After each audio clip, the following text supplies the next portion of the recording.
ঠিক আছে।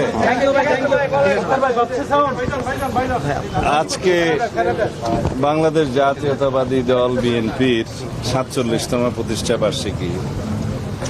সারা জাতির কাছে আমরা এই মেসেজটা দিতে চাই, যে উদ্দেশ্য নিয়ে বাংলাদেশ জাতীয়তাবাদী দলের সৃজন করেছিলেন আমাদের মহান স্বাধীনতার ঘোষক শহীদ রাষ্ট্রপতি জিয়াউর রহমান, এই দলের প্রতিষ্ঠাতা।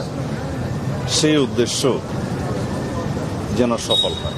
উদ্দেশ্য ছিল একদলীয় বাকশাল পদ্ধতির বিলুপ্তির মাধ্যমে বহুদলীয় গণতন্ত্রের প্রবর্তন করা।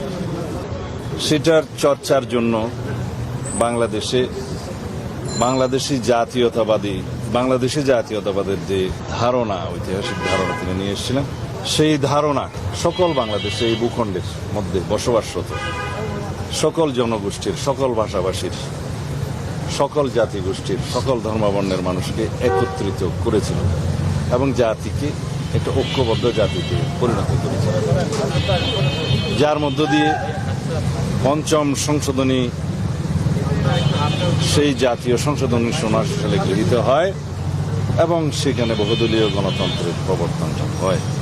বাংলাদেশি জাতীয়তাবাদকে আমরা ধারণ করি এবং বিচার বিভাগের স্বাধীনতাটা নিশ্চিত করা হয়, গণমাধ্যমের স্বাধীনতা নিশ্চিত করা হয়। তার পরবর্তীতে বাংলাদেশের এই যাত্রা, গণতান্ত্রিক যাত্রা প্রায় সময় হোঁচট খেয়েছে। ১৯৯১ সালে দেশনেত্রী বেগম খালেদা জিয়া সংসদীয় গণতন্ত্রে বাংলাদেশকে উত্তরণ ঘটালেন। ১৯৯৬তে তত্ত্বাবধায়ক সরকার ব্যবস্থা প্রবর্তন করলেন। এইভাবে যত সংস্কার হয়েছে বাংলাদেশের সংবিধানে এবং বাংলাদেশের রাজনীতিতে, গণতান্ত্রিক সংস্কার হয়েছে, সবকিছুই এই বিএনপির হাত ধরে হয়েছে বলে আমরা মনে করি এবং জাতি এটা প্রত্যক্ষ করেছে। সুতরাং আজকের যে গণতান্ত্রিক যাত্রা, জুলাই গণ অভ্যুত্থান পরবর্তী যে যাত্রা, এই যাত্রার শহীদের প্রত্যাশা অনেক। তার মধ্যে একটি প্রত্যাশা হলো যেন আমরা গণতান্ত্রিক সংস্কৃতির চর্চা করি, লালন করি। সেটারই আজকে দৃশ্যমান এই প্রক্রিয়া।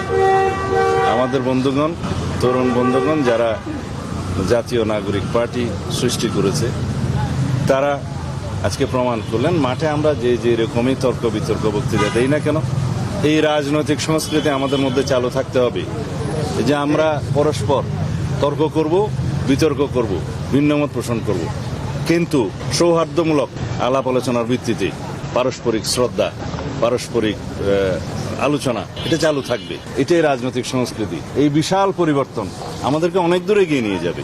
এই গণতান্ত্রিক সংস্কৃতি আমরা চালু করার মধ্য দিয়ে বিগত দিনের অগণতান্ত্রিক অপসংস্কৃতিকে বিলুপ্ত করতে পারবো। আমরা ভালো রাজনৈতিক আদর্শ প্রতিষ্ঠার মধ্য দিয়ে ফেসিবাদী রাজনীতিকে বিলুপ্ত করতে পারবো।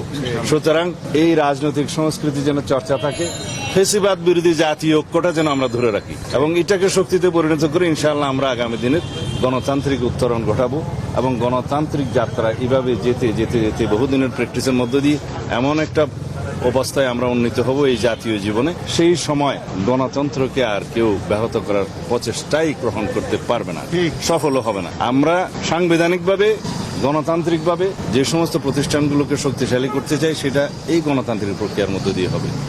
আমরা কেয়ারটেকার সরকারের পুনঃপ্রবর্তন, স্বাধীন ইলেকশন কমিশন, স্বাধীন বিচার বিভাগ এবং স্বাধীন গণমাধ্যম প্রতিষ্ঠার মধ্য দিয়ে সেটা রক্ষা করতে পারবো। এইগুলোই রক্ষা কবচ হবে গণতন্ত্রের। আমাদের গণতান্ত্রিক সংস্কৃতির জয় হোক। আমরা যেন এই গণতান্ত্রিক সংস্কৃতিকে চালু রাখতে পারি, চর্চা করতে পারি। সকল রাজনৈতিক দলের প্রতি, দেশবাসীর প্রতি আমাদের সেই উদাত্ত আহ্বান থাকবে।